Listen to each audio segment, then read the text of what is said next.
Hello students, welcome to Commerce Lover. Today I am going to discuss rules of debit and credit with the help of modern rule of accounts. Debit and credit को easy form से दो rules के according समझा जा सकता है. First golden rule of accounts, second modern rule of accounts. मैंने golden rule of accounts को ऑलरेडी डिस्कस कर दिया है. अगर आपने वो वीडियो नहीं देखा है तो मैं डिस्क्रिप्शन में लिंक डाल दूंगा, आप वहां जाकर के इजी फॉर्म से समझ सकते हैं. शॉर्ट में मैं डेबिट एंड क्रेडिट को with the help of golden rule of accounts बता दूं. There are three types of account: personal account, real account and nominal account. According to personal account, debit the receiver, credit the giver.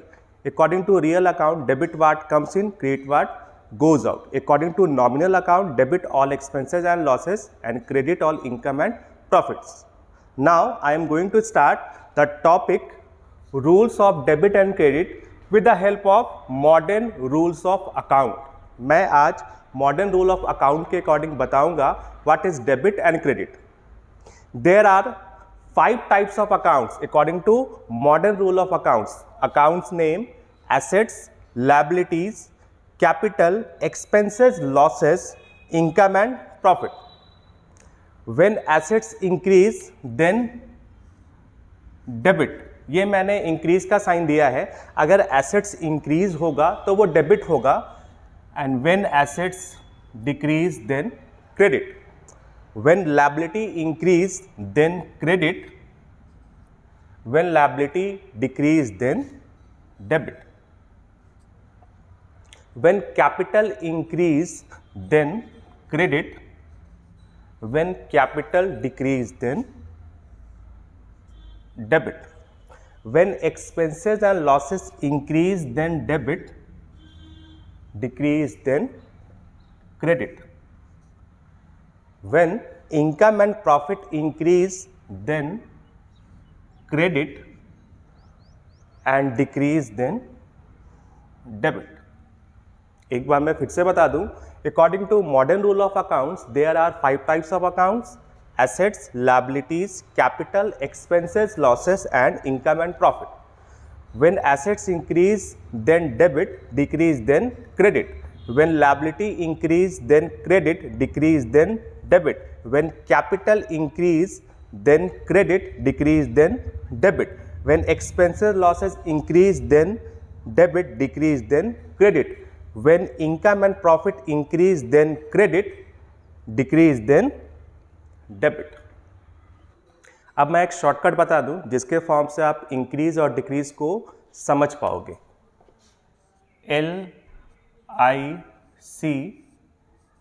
LICAE.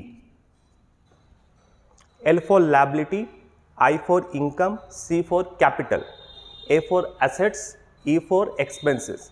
When liability, income and capital increase then credit. When liability, income and capital decrease then debit. इसी को हम opposite करेंगे. When assets and expenses increase then debit, and when assets and expenses decrease then credit. अब आप easy form से समझ पाए हो. LIC liability, income, capital increase credit, decrease debit. AE assets and expenses increase then debit and decrease then credit. ये आप modern rule of accounts को समझ चुके हो. अगर आप expenses, liability, capital, expenses, losses, profit और इनकम को नहीं जानते हो तो मैं वीडियो को थोड़ा आगे बढ़ाता हूं. एसेट्स. एसेट्स आर एनीथिंग और प्रॉपर्टी. एनीथिंग और property. Tangible assets and intangible assets. Tangible assets which can be touched, intangible assets which cannot be touched, only feel, owned by a business. assets कोई भी चीज हो सकता है या फिर प्रॉपर्टी हो सकता है जिसे बिजनेस से कमाया है. There are two types of assets. Assets दो टाइप के होते हैं: non current assets and current assets. Non-current assets, that's mean which can be used more than 1 year. Non current assets वैसे एसेट्स को कहते हैं जिन एसेट्स को हम 1 साल से ज़्यादा यूज़ करते हैं। For example machinery, building, furniture, land etcetera. Second, current assets which can B use with in a year. Current assets उस टाइप का एसेट्स को कहते हैं जिन एसेट्स को हम मोर देन 1 ईयर यूज़ करते हैं। For example cash, debtor, prepaid expenses and stock etcetera. Next, liabilities. Liabilities are डेब्ट which are payable to the creditor. Liability एक उधार है जिसे मुझे क्रेडिटर को, जिससे मैंने उधार लिया है, उसको पेमेंट करना है। There are 2 types of liabilities. First, non current liabilities, those liabilities which are dues for payment in long period, normally after more than 1 year. Non current liability ऐसा लायबिलिटी है जो लॉन्ग टर्म के लिए लिया गया है और मैं उस लायबिलिटी को लॉन्ग टर्म में पेमेंट करूंगा, like long term loan from bank, debentures etcetera. Second, current liabilities, those liabilities which are dues for payment in a short period, normally within a year. Current liability ऐसा liability है जो dues है payment, जिसका मुझे payment करना है within a year, like creditor, outstanding etcetera.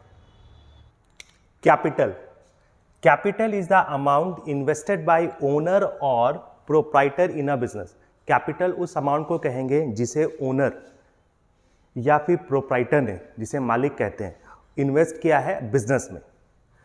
Calculation of capital as follow, capital is equal to assets minus liability. अगर हम कैपिटल को कैलकुलेट करना चाहें तो एसेट्स में से लायबिलिटी को माइनस करेंगे तो हमें जो अमाउंट मिलेगा वो कैपिटल का अमाउंट होगा। Next, expense. Expense is the amount of money that is spend for a particular purpose. Expenses उस अमाउंट ऑफ मनी को कहेंगे जिसे हमने खर्च किया है एक पार्टिकुलर पर्पस के लिए। For example rent paid, salary paid, commission paid, interest paid etcetera. Loss, loss is a amount of money which is lost by a business.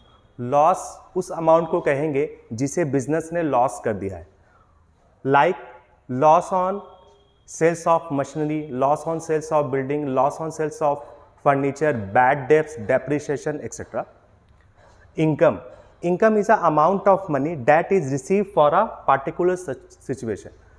Income उस अमाउंट को कहेंगे जिस अमाउंट को बिजनेस ने कमाया है एक पार्टिकुलर सिचुएशन से। For example rent receive, salary receive, commission receive, discount receive, interest receive etcetera.